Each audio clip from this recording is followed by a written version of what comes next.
mosaic into this place, looking for a familiar face, and that's when I met you. 'Cause you 너무 중요해서 이 이야기. 모든 아이가 다르다는 것. 여러분들 모든 아이가 다르다고 생각하세요? 그죠? 근데 이걸 대부분 머리로만 알아요. 이 모든 아이가 다르다는 명제를 머리가 아닌 가슴으로 새기면 절대 다른 집 애랑 내 애를 비교할 수가 없어요. 여러분이 다른 아이와 내 아이를 비교한다는 것은 아직 모든 아이가 다르다는 것을 가슴으로 못 새겼다. 머리로만 알고 있다는 뜻이에요. 저도 3명의 아이를 키우는 동안 정말 모든 아이가 다르다는 걸 책에서 정말 많이 보면서 '그렇지. 뭐 내 새끼 3명 다 한 배에서 나와도 다 다르더라. 가볍게 생각했어요. 당연한 소리를 하고 있어.'라고 생각했는데 정말로 모든 아이가 다르다는 것을 머리가 아닌 가슴으로 새긴 뜨거운 경험을 하고 나니 이 경험 내가 직접 했잖아요. 직접. 보면서. 직접 하고 나니 그다음 제가 어떤 상황이 와도 흔들리지 않을 수 있는 힘을 조금씩 채워갈 수 있게 되더라고요. 제가 모든 애가 다르다는 개념을 가슴으로 새기게 되었던 계기가 각기 3명의 아이가 거의 연년생들이거든요. 각기 다른 한글 떼기를 통해서 정말 모든 아이가 다르다는 것을 알게 되었어요. 이 화면상에 왼쪽에 있는 게 저희 큰아이에게 한글 뗐던 방법이고 화면에 위에 있는 것이 저희 둘째 아이고 둘째 아이 한글 뗐던 방법이고 오른쪽에 아래에 있는 게 저희 막내 아이 한글 뗐던 방법이거든요. 3명이 다 달라. 진짜 미치고 팔짝 뛰겠죠. 하나라도 거저 먹는 게 없더라고요. 진짜. 저 진짜 거저 먹고 싶었는데 아우 너무 저로 하여금 엄마 나 좀 봐요." 인 건지 뭔지 하여튼 제 안에 어떤 신념인지 3명의 아이가 저를 정말 많이 힘들게 했는데 그중에 둘째 아이, 특히 힘들게 했던 둘째 아이. 이 둘째 아이 한글 떼기를 통해서 제가 정말 모든 아이가 다르다는 것을 가슴에 새기게 되었어요. 전 첫째 아이가 27개월 때 한글을 시작했었거든요. 그냥 아무 생각 없이 27개월쯤에 한글을 떼야 되겠다는 생각이 들었어요, 책을 읽다가. 아주 깊은 고민과 철학과 사색을 했던 게 아니에요. 그냥 책 보니까 그냥 뭐 하다 보니까 진짜 27개월 시작을 했는데 마분지를 4분의 1 등분으로 오려 가지고 그 4분의 1 등분의 마분지에다가 혹은 엄마가 손으로 쓴 글씨, 제가 쓴 글씨는 책에 있는 그쵸. 정자체 글씨와 다르기 때문에 어린아이가 못 알아볼까 봐 아래 한글에 들어가 가지고 큼직큼직하고 반듯반듯하게 명조체, 견명조체로 굵직하게 통문자를 다 로 타이핑을 쳐 가지고 출력해 가지고 만약에 그것이 고등어라면 고등어 글자 주변으로 동그랗게 오려 가지고 마분지 4분의 1 등분의 정중앙에 삐뚤어지면 갖다 버리고 혹은 아이가 헷갈릴까 봐 정말 지극정성을 다 기울여 가지고 그쵸. 통문자를 500개를 만들어 놓고 그 오르던 마분지 끝에 클립을 끼운 다음에 낚시놀이를 할 거거든요, 놀면서. 왜냐면 제가 읽었던 많은 육아서에서 아이는 놀면서 커야 된대요. 학습이라는 것을 강요하면 안 된대요. 그래서 저는 놀면서 키웠거든요, 진짜로. 제가 지금 앞으로 말씀드린 6 가지 항목을 저는 다 놀이를 통해서 주었어요. 이게 정말 감사한 건 저는 이걸 너무 잘했다고 생각하는 건 저희 아이들이 공부를 재밌어 해요. 공부가 억지로 들어갔던 경험이 없는 거예요. 스트레스로 공부를 하면 공부를 그 자기 미래를 위해서라든지 엄마가 해라고 해서라든지 여러 가지 이유로 대학 갈 때까지 억지로 할 수 있어요. 근데 나중에 토 와요. 책 봐도 현기증 나요. 하기 싫어요. 그래서 반항을 하게 될 때 아이들이 그렇게 공부 잘하는 아이도 그냥 집어 던지는 아이들이 있거든요. 저희 아이들은 공부가 재밌대요. 이 이유를 저는 제가 즐겁게 학습을 주었기 때문이라고 생각을 해요. 다만 저희 아이도 학습에 대해서 스트레스가 있어요. 왜? 어떤 관문들이 있잖아요. 난 특목고를 가고 싶은데 특목고를 가려면 학교 성적이 좋아야 되고 학교 성적이 좋으려면 패스를 해야 되는데 그 시험에서 좋은 점수를 받아야 되기 때문에 이것 때문에 스트레스를 받는 거지 공부 자체는 즐겨요. 그러니까 저희 아이도 공부에 대한 스트레스를 받아요. 하지만 배우는 걸 즐긴다는 것이에요. 학습을 즐거워한다는 거예요. 이게 어디예요. 그쵸? 아무튼 노래를 통해서 줘야겠다는 생각을 저는 책을 통해서 받고 이제 한글 떼기도 노래를 통해서 주게 되었는데 인제 첫째 아이는 그렇게 지그시 오성어로 통문자 놀이를 통해서 주는 거죠. 그 4분의 1등분 거기에다가 클립을 끼운 다음에 연필이나 나무젓가락 끝에 실을 매달고 실 끝에 구멍이 나 있는 알 자석을 매달아서 낚시놀이, 클릭에 자석이 딱 붙게 낚시놀이를 하면서 한글을 주는데, 이를테면 한글떼기 핵심은 글자에 대한 노출의 양이거든요. 그래서 고등어라는 글자를 이제 노출할 거라고 하면 연수야 엄마가 이 자석을 자꾸 고등어 글자에다 알짱알짱 거리는 거예요. 고등어 글자 보라고. 막 이 고등어라는 고등어 잡아가지고 연수에게 고등어 구이도 해주고 고등어 조림도 해주고 고등어 튀김도 해주고 고등어로 다양한 요리를 해줄 테니까 연수는 이 고등어 요리 먹어보고 고등어 요리가 너무 맛있다는 생각이 든다면 고등어를 또 잡아서 또 고등어 요리 해주세요라고 말해. 그럼 엄마 네가 네한테 고등어 요리를 해줄 테니까 연수는 계속 고등어 하는 거예요. 애들 다 알아요. 이렇게 많이 노출했는데 어떻게 모를 수가 있어요. 그쵸? 그 100 이상이면 다 할 수 있어요. 99도 할 수 있어요. 제 지인 중에 김영삼 대통령 손자라고 하던가 하여튼 직계인지 반계인지 과외 선생님이 있어요. 저희 아이 영점에서 만난 엄마였는데 그분이 대학교 아르바이트로 이제 과외를 하다 보니까 그분이 되게 잘하게 되어 가지고 그냥 쭉 그게 자기 자업이 됐던 분이 계셨어요. 이분이 직접 TV 인터뷰에는 안 나왔지만 한참 사교육이 얼마나 효과가 있느냐 몇 년 전에 EBS 교육에 나왔을 때 아주 많은 아이들을 추적 조사하고 막 이런 거 할 때 한 아이만 사교육에 의미 있었고 다른 아이들 다 사교육에 의미 없었거든요. 근데 그 아이를 가르쳤던 선생님이었어요. 이 선생님께서 제 지인이죠. 이분이 말씀하시길 불가능한 아이는 없다라고 이야기해요. 저도 가슴 아프게도 타고나기를 선천적인 장애가 있는 아이들도 있잖아요. 그 아이를 제외하고 모든 아이 그분이 말씀하시길 IQ 90도 가르쳤대요. 1등급으로 수학. 다만 가르치는 사람이 심장이 고장은 난대요. 너무 답답해서. 어떻게 설명을 해 알아볼까? 끊임없이 궁리를 하고 저 녹여내기 때문에 가르치는 사람 치는데 그래서 그분이 좀 아파요. 가르치는 사람은 좀 힘들지만 애들은 된다는 거예요. 불가능한 아이가 없다는 거예요. 저는 이거 저희 둘째 아이의 한글떼기를 통해서 알게 되었거든요. 그 나이는 그렇지 노출만 하면 되는데 진짜 안 가는 아이는 없어요. 노출만 하면 되는데 이렇게 저희 첫째 아이는 27개월 때 석 달 만에 한글을 뗐었어요. 저는 이게 둘째도 먹힐 줄 알았거든요. 둘째도 27개월 때 1년 뒤에 연년생이니까 이렇게 똑같은 방법으로 한글을 시도했는데 안 되더라고요. 처음에는 '왜 안 되지?'라고 생각했어요. '뭐가 문제지?'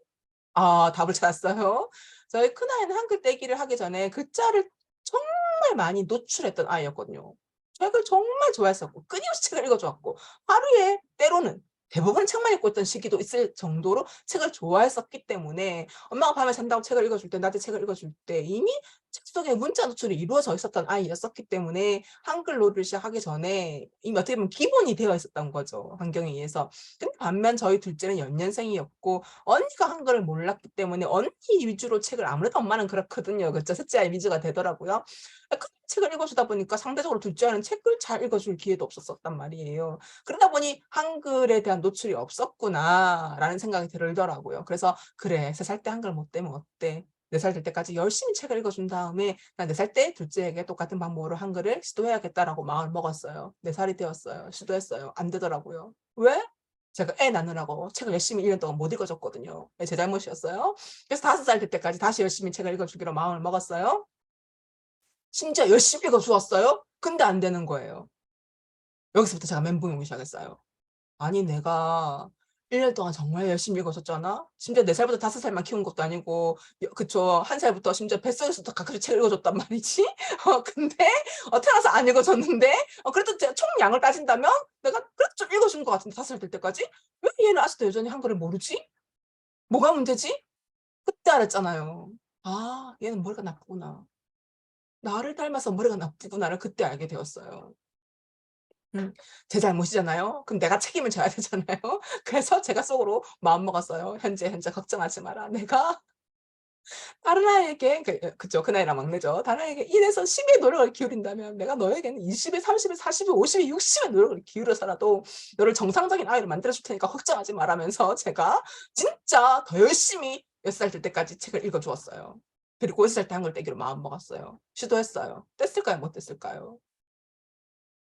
채팅창 아시는 분도 계실 거예요. 뗐을까요? 못 뗐을까요? 이 정도 노력은 지금 떼야 되잖아 정상적으로. 그쵸? 못 됐어요. 못 됐어요. 심지어 저만 했던 것도 아니에요. 방문 선생님도 오셨어요. 제가 너무 짜증나서 그 무슨 교육인지도 까먹었어요. 그 학습지 까먹었어요. 아 학습했네 나 그러니까. 음. 그 선생님도 포기했어요.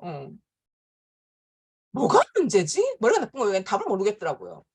그래서 제가 어떻게 할 것 같아 어떻게 할까 고민을 했어요. 6살 2학기 때쯤에.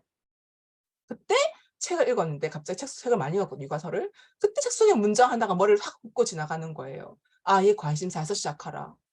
맞네. 난 지금까지 첫째에게 성공했던 방법, 다른 애가 성공했던 방법, 저희 둘째에게 한글을 떼게 하기 위해서 어떤 방법들을 사용했냐면 진짜 많은 방법을 사용했는데 즐겁게 춤을 추다가 "무슨 글자 위에 올라갈까요?" 뭐 이런 거 있잖아요. 낚시놀이만 한 게 아니에요. 뭐 온갖 놀이를 다 했어요. 책에 내가 찾아본 한글 떼기 방법 다 동원했어요. 다 실패했거든요. 선생님도 실패하고 다 실패했거든요. 뭐가 문제인가 정말 그랬던 아이였었어요. 근데 이 아이가 그쵸. 뭘 좋아할까? 관심사에서 시작하라고 하니 관찰을 하기 시작했어요. "넌 뭘 좋아하냐? 내가 찾고야 말겠다." 하면서 일주일 동안 관찰한 결과 이 아이가 노래를 좋아한다는 걸 알게 되었어요. 그래서 지금 화면에 보이는 위에 있는 장면이 지금 노래 동요 가사 써 놓은 거예요. 지금 두부라는 건 제가 자작곡 예 자작곡. 왜냐하면 노래 동요를 예를 들어서 퐁당퐁당 도를 던지자면 퐁당퐁당 노출되잖아요, 반복적으로. 그럼 퐁당퐁당을 익힐 수 있는데 다른 동요들을 써 보니까 반복되는 글자가 별로 없는 거예요. 아무래도 반복이 노출이 많이 되어야지 그 글자를 익힐 것 같아 가지고 나중에 제가 두부라는 걸 지었어요. "아 좋아, 좋아 두부가. 좋아. 아 좋아. 진짜 좋아. 참 좋아. 완전 좋아." 이런 식으로. 근데 처음 인제 제가 노래를 가르쳐 줄 때 저희 큰아이 이제 노래를 제가 사실 동요를 가장 늦게 둘째에게 줬던 이유는 큰아이와의 한글 댁에서 제가 유일하게 실패했던 방법이 노래였었기 때문이었어요. 통문자를 끝내고 나서 낱글자로 넘어갈 때 벽에다가 나비야 나비야 이리 나라 오너라 써 놓고 큰아이에게 불러 주었거든요. 그래서 "연서 잘 들어 봐봐. 엄마가 오늘부터 너에게 노래를 가르쳐 줄게." 하면서 나비야 나비야 이리 나라 오너라 했는데 애가 표정이 굉장히 안 좋아요. 그렇게 열심히 깨꼬리 같은 목소리로 노래를 최선을 다해서 불렀는데 왜 자꾸 표정이 점점 썩어 들어갈까? 노래 다 부르고 나서 조심스럽게 물었어요. 음 "표정이 안 좋은 것 같은데 엄마가 노래를 좀 잘 못했니? 왜 그렇게 표정을 짓고 있니?" 라고 조심스럽게 물었더니 저희 큰아이가 했던 말이 "엄마 나는 아무리 글자를 바라보아도 나와 비 사이에 아 글자가 없고 비와 야 사이에 아 글자가 이 글자가 없는데?"라고 하는 거예요. 맞잖아요. "나비야." 이렇게 불렀잖아요. 야 가리키고 아가 없는데 "아." 했잖아요 제가. 제가 그때 느꼈던 것이 전 사실 저희 큰아이를 좀 영특하다고 생각하면서 키웠거든요. 이 책을 읽어주면 되게 잘 듣고 있으니까 영특한 줄 알았어요. 그래서 이런 영특한 아이도 노래를 통해서 한글 떼는 걸 어려워한다면 그보다 훨씬 더 멍청해 보이는 둘째에게는 절대 노래를 접목하지 말자. 얘는 더 멍청하니까 더 힘들어할 거 아니야. 더 헷갈릴 거 아니야. 비와 야 사이에 이가 있다고 생각하면서. 그래서 제가 둘째한테는 노래를 접목하지 않았는데 둘째가 좋아하는 게 노래니 어쩔 수 없이 나비야를 다시 썼어요. 근데 저는 이게 마지막 지푸라기거든요. 다 실패했으니까. 선생님까지 다 실패했으니까. 이게 지금 마지막 지푸라기이기 때문에 어떻게든 성공을 시켰어야 했어요. 그래서 나비야라는 노래를 불러주면서 스타카토 기법으로 불러줬어요. "잘 들어 봐봐. 네가 좋아하는 노래를 가르쳐 줄게." 해 놓고는 말도 안 되는 노래를 불렀죠. 나비야, 나비야 이리 날아 오너라 이렇게 하겠죠. 근데 저 둘째가 박수 치면서 좋아하면서 "엄마 또 불러줘, 또 불러줘, 또 불러주세요."라고 하는 거예요. '이건 뭐지?'라고 생각했지만 일단 아이가 좋아하니까 그쵸? 또 불러줬죠. 나비야 이렇게 점점 아이의 뜨거운 반응에 힘입어서 자신감을 찾아가면서 조금씩 이 발음도 아 발음도 사이사이 이제 정식 노래를 불러주는 거죠. 그렇게 한 달 만에 노래를 통해서 한글을 뗐어요. 이건 저에게 정말 놀라운 경험이었거든요. 이 경험이 있었기 때문에 둘째가 공주에 빠졌을 때 공주만 좋아했고 공주 책만 읽었던 그 아이에게 제가 다 필요 없고 공주만 줄 수 있었어요. 아이를 따라갈 수 있었던 거죠.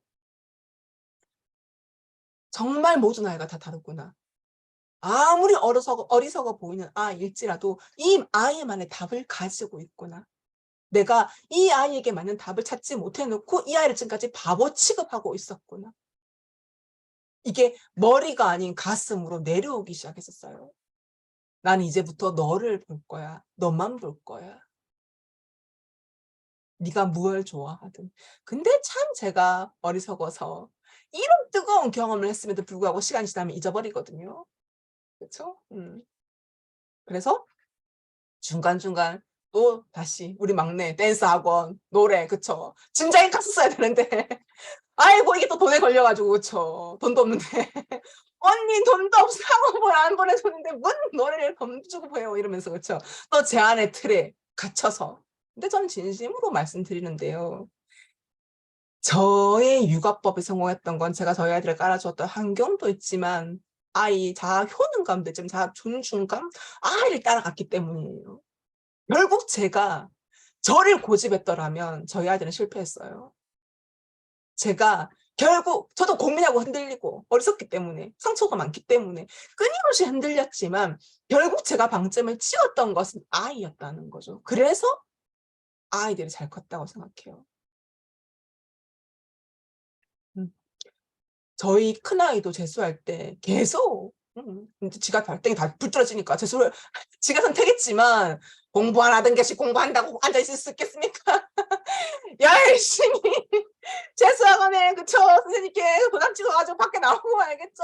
엄마 나 머리 아파. 감기 걸린 것 같아." 하면서 나오고 근데 미친 줄 알았어요 제가 진짜. 너 정신 아직도 못 차렸냐." 이러면서. 근데 이게 불안하면 잘 심리적인 원인이, 그쵸, 스트레스 많으면 진짜 종이가 시험지가 글자가 안 보인다고 하잖아요 진짜로. 저희 아이들은 그 지경까지 간 적은 없지만 그래도 이 심리적인 요인이 정서적인 것이 신체로 또 가고 스트레스가 아이의 학습적인 것에 영향을 미치는 거죠. 음. 그걸 저는 알고 있었기 때문에 제가 마음을 들였다 봤다는 뜨거운 시간이 있었다고 했잖아요. 감사하게도 그 시간이 있었기 때문에 아이가 왜 이러는지를 알겠는 거죠. 특히 저는 어떻게 보면은 저희 아이들 어릴 때부터 본의 아니게 육아서를 쓰게 됨으로써 저희 아이들이 증명을 해야 했던 거예요. 엄마인 제가 그 과정에서 조금 성장을 감사하게도 했기 때문에 "이건 나의 일이고 너네와 이 일과 상관이 없어. 이건 내 길이야. 그러니까 너네가 좋은 대학을 가지 않아도 괜찮아."라고 말했지만 저희 아이 마음 한켠에는 엄마가 이 일로 돈을 벌고 있고 엄마가 이렇게 강연을 하고 있는데 내가 좋은 대학을 가지 못하면 안 되는 거예요. 얼마나 부담스러웠겠어요. 그냥 아이 마음속에 전 국민이 나를 바라보고 있는 것 같은 거죠. 그러다 보니 이거를 내려놓기가 너무 힘들었던 거예요. 근데 저는 감사하게도 이 아이의 마음을 알았기 때문에 괜찮다고 말해 주셨어요. 진심이라고. 이 이야기를 끊임없이 했어요. 육아서에는 제가, 그쵸, 성공 스토리잖아요. 어떻게 보면은, 그쵸? 이렇게 했어요. 거기다가 제가 그 책 펼쳤어요. 현관에. 제가 정말 끊임없이, 끊임없이 아이의 이야기를 들었어요. 라고 쓸 수 없잖아요. 제가 고민했던 것만큼 막 한 30-60 페이지 끊임없이만 쓸 건데 그럴 수 없단 말이에요. 그래서 그냥 편안하게 쓴 것처럼 보이지만 아니에요. 정말 끊임없이, 끊임없이, 끊임없이 아이의 정서를 돌봤던 시간들이 있었어요. 음. 어 어떻게 보면 우리가 육아를 할 때 다 방법을 몰라서 아이를 못 키우는 게 아니에요. 다 알아요. 사랑 주면 돼. 그렇잖아요. 책 읽어주면 돼. 그렇잖아요. 놀아주면 돼. 그렇잖아요. 애랑 말하고 대화하면 돼. 모르는 사람 어디 있어요. 안 돼. 왜? 내 마음에서 안 돼. 그럴 시간 어딨냐. 너 지금 이칼 때야? 너 지금? 이게 아이를 학교 보내는 것부터 점점 올라오기 때문에 안 되는 거거든요. 근데 그렇게 나를 주장하면 아이를 잃어요. 그게 아이의 자아 존중감과 연결되기 때문에. 그래서 끊임없이 나를 들여다보고 '나는 왜 아이에게 자꾸 이야기를 계속 반복하고 있지? 일찍 일어나고 아무리 깨워도 애가 늦게 일어나. 아무리 깨워도 안 일어나는 애한테 그렇다면 이 방법은 아니라고 알아야지. 그럼 다른 방법을 써 먹어야 될 텐데 다른 방법을 써 먹을 궁리를 하지 않고 네가 문제라고. 다들 늦게 오면 다 일어나는데 왜 너는 왜 이래? 너 뭐가 문제야?' 하면서.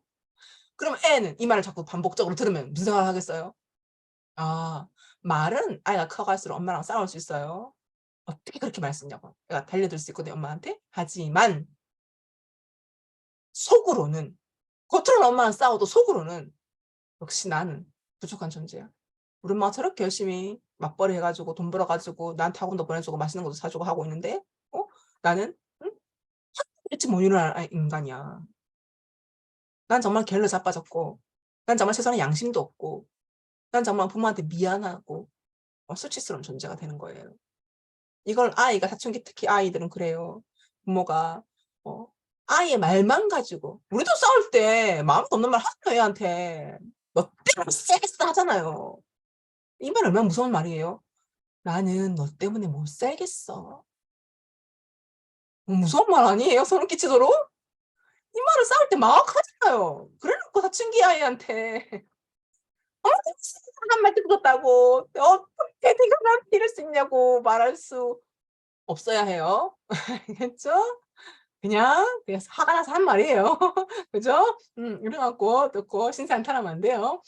아무튼 그래서 어 육아에서 중요한 자존감, 자아 효능감, 그리고 자아 존중감 이건 내가 아이에게 해 주는 말을 통해서 눈빛을 통해서 만들어지는 거기 때문에 끊임없이 칭찬과 인정과 사랑스럽다는 말 사실 비난만 안 해 줘도 아이는 좋은 대학을 갈 수 없을 수는 있어요. 책도 안 읽어 주고 아무것도 안 하면 제가 앞으로 말씀드릴 6 가지 아무것도 안 하면 좋은 대학은 못 갈 수 있어요. 하지만 자아 존중감이 있기 때문에 '나는 괜찮아. 멋진 사람이야.' 라는 생각이 있기 때문에 사실 자본주의 세상에서 경제적인 활동을 하지 않으면서 이 생각을 가지기 쉽지 않거든요. 그쵸?